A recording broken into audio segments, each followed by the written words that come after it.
Ito, pechay.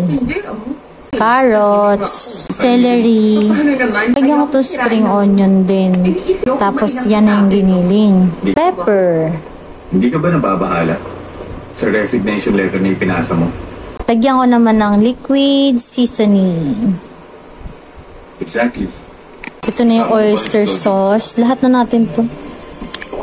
Paubos na eh. Ibigay mo ang phone sa kanya. Hindi ko na makalimutan ng sibuyas.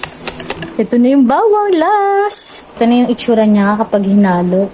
Sobrang dami nitong extender gulay. Sobrang onti nung giniling. Mekos na natin. Ngayon ko lang na-realize, kaya palpak yung huli kong gawa ng lumpiang toge. Dahil di ako nakapaglagay ng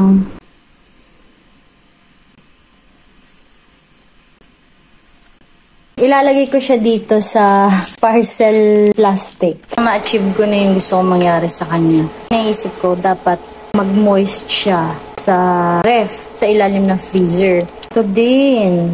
Dumikit na oh. So, salang na natin. Second batch na to. Kasi luto na tong first. Kailangan ng baliktarin.